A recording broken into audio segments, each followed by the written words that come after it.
एक डॉक्टर बड़ी ही तेजी से हॉस्पिटल में घुसा। उसे किसी एक्सीडेंट के मामले में तुरंत बुलाया गया था।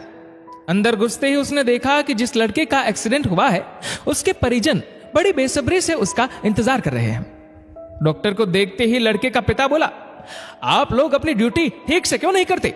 आपने आने में इतनी देर क्यों लगा दी? अगर मेरे बेटे को कुछ हुआ तो इसके जिम्मेदार आप होंगे।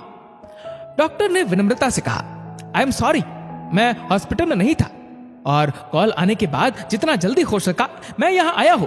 कृपया अब आप लोग शांत हो जाइए ताकि मैं इलाज कर सकूं। शांत हो जाइए? लड़के का पिता गुस्से में बोला, क्या इस समय अगर आपका बेटा होता तो आप शांत रहते? अगर किसी की लापरवाही की वजह से आपका अपना बेटा मर जाए तो आप क्या करेंगे? पिता बोले ही जा रहा था, भगवान चाहेगा तो सब ठीक हो जाएगा, आप लोग दुआ कीजिए, मैं इलाज के लिए जा रहा हूं। और ऐसा कहते हुए डॉक्टर ऑपरेशन थिएटर में प्रवेश कर गया। बाहर लड़के का पिता अभी भी बुदबुदा रहा था।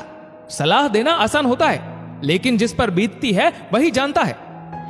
करीब 1.5 घंटे बाद डॉक्टर बाहर निकला और मुस्कुराते हुए बोला, भगवान का शुक्र है, आपका बेटा अब खतरे से बाहर है। ये सुनते ही लड़के के परिजन खुश हो गए और डॉक्टर से सवाल पर सवाल पूछने लगे। वो कब तक पूरी तरह से ठीक हो जाएगा? उसे डिस्चार्ज कब करेंगे? पर डॉक्टर जिस तेजी से आया था उसी तेजी से वापस जाने लगा और लोगों से अपने सवाल नर्स से पूछने को कहा। ये डॉक्टर इतना घमंडी क्यों है? ऐसी क्या जल्दी है कि वो 2 मिनट हमारे सवालों का जवाब नहीं दे सकता? लड़के के पिता ने नर्स से कहा। नर्स लगभग रुआंसी होती हुई बोली, आज सुबह डॉक्टर साहब के लड़के की एक भयानक एक्सीडेंट में मौत हो गई और जब हमने उन्हें फोन किया था तब वे उसका अंतिम संस्कार करने जा रहे थे और बेचारे अब आपके बच्चे की जान बचाने के बाद अपने लाडले का अंतिम संस्कार करने के लिए वापस लौट रहे हैं। यह सुन लड़के के परिजन और पिता स्तब्ध रह गए और उन्हें अपनी गलती का एहसास हो गया।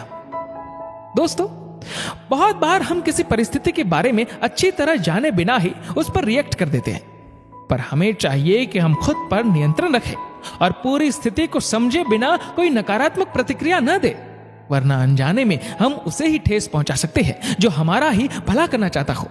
इस वीडियो को लेकर आपकी क्या राय है नीचे कमेंट करके जरूर बताएगा और अगर आपको वीडियो अच्छा लगा हो तो इस वीडियो को लाइक करेगा, शेयर करेगा ज्यादा से ज्यादा लोगों तक और ऐसे ही और भी इंस्पिरेशनल वीडियोस के लिए सब्सक्राइब करें हमारे यूट्यूब चैनल को और फेसबुक पर फॉलो करें हमारे पेज को।